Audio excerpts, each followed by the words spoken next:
Hi, I'm Britt Dewey, and this is my EDL 851 Module 8 over teacher evaluations. An overview of teacher evaluations. Right now it's a hot topic in education.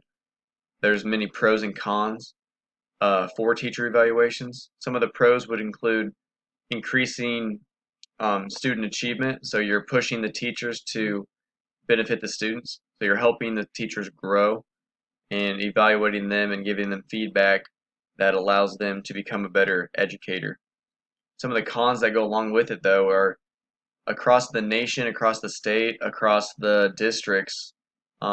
It's going to be it's going to be pretty inconsistent across the board. So different districts, even in the state of Kansas, are going to be evaluating teachers a little bit differently. Also,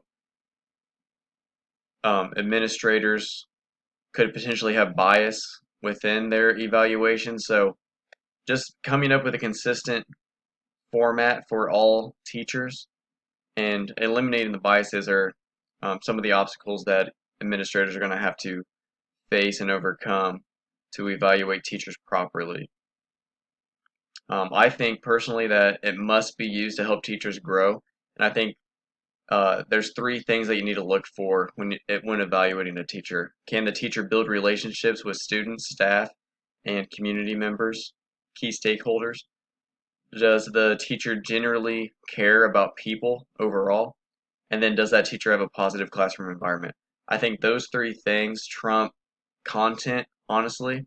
I think anybody can learn the content and teach it, but if they can't build relationships, if they don't care about people, if they don't provide a positive classroom environment, there's no way that a student within that teacher's classroom is going to be able to learn and excel as a student.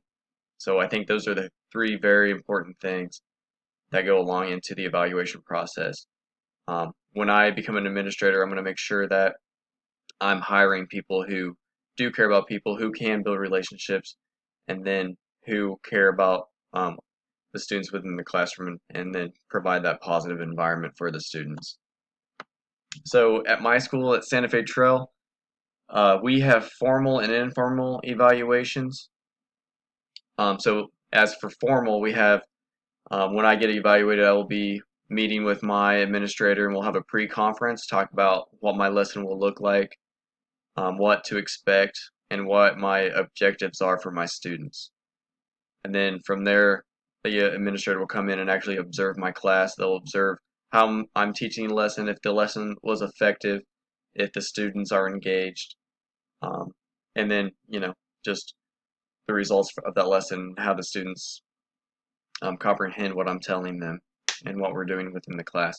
And then from there, we'll have a post-conference and we'll discuss if I met my objectives as for the lesson and just any feedback that the administrator will give me.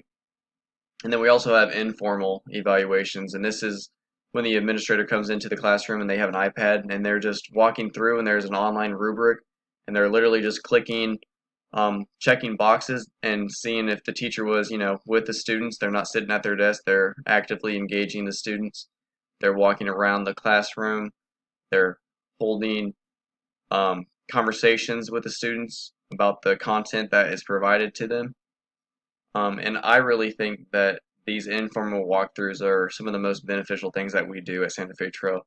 It gives the teachers instant feedback and they can reflect literally right after the lesson um, and see what they did well and see what the administrator saw and get some positive feedback, hopefully. So I think for me, have been extremely beneficial.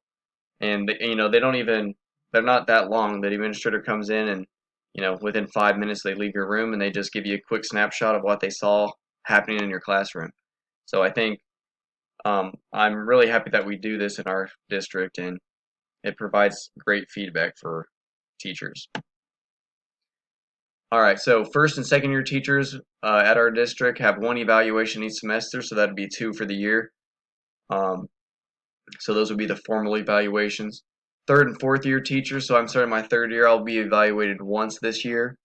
And that evaluation must take place before February, mid-February, I think it's February 18th. And then fifth year and on, there's one evaluation every 3 years. So the veteran teachers will be seen formally at least once every 3 years. But during this time, everybody's still getting evaluated informally with the walkthroughs and the iPad. So our administrators try to get into our rooms as much as they can. I know they're busy, but they have been doing a very good job of popping in and giving us some quick feedback via the iPad. And then following every evaluation, every formal evaluation, there's a post-conference that happens within 10 days. And we just discuss what happened in our room and what they saw, and anything we might need to work on. And then every year we have a final review in May with our administrator, and this is for every teacher. And they just talk about how the year went, things that the teacher thought they did well, and things that the teacher thinks they need to work on. So just some communication between the two groups, teachers and administrators. All right, so due process within our school district. Um, so there's no tenure in Kansas, but the due process is set at 4 continuous years within our school district. So once a teacher hits 4 years, the board will decide whether to renew or to not renew the teacher. Non-renewed teachers may request a meeting with the board, and they must file a report within 10 days of the notice of being non-renewed. So this would be in a situation where the teacher wasn't renewed, they fill in the written request and they send it to the board, and then there will be a meeting that is held in an executive session. So the teacher can voice their thoughts if they think they were not renewed fairly. The board, so at this executive session, the board will specify the reasons for the non-renewal, and then the teacher has an opportunity to respond. So community members will be at the meeting. They can be, and they can voice their opinions as well. So, and then following that, within 10 days, a final decision will be made on to whether follow the board's um, non-renewal or rule in favor of the teacher. But that happens within 4 years. All right, so a legal case that um, highlights the teacher versus the board. So Taylor versus Haslam. This happened in Tennessee in 2014. Teacher missed out on pay bonuses because they used a test score evaluation um, to determine if the teacher was an effective teacher. And in this case, the teacher missed out on the pay bonus because she didn't meet her goal, or the goal set by her district. But she is arguing that the test score evaluation didn't include all of her students. It only included a fraction of the students. So um, the Tennessee Education Association is looking into this case, and it is actually in progress currently with another case that is very similar. A teacher felt she wasn't being evaluated correctly. She didn't think the test scores correctly displayed what she was doing in her classroom. So yeah. Okay, my reflection from this whole piece. I believe teacher evaluation is vitally important. You cannot compromise the evaluation process. I think it needs to be fair and just for all teachers. Administrators need to eliminate bias any way they can and evaluate the teacher fairly. So this must be done in a variety of ways. Our school does formal and informal evaluations. Some districts use test scores based evaluations along with observations within the classroom, but I think you must use a variety of ways to document what is happening in that teacher's classroom. Yeah, you must have documentation to support the evaluation. That just helps cover your tail in the event that you do find a teacher is ineffective over time. But like I said in the very first slide, I think the most important thing teachers can do is build relationships with the students, the staff, and the community members.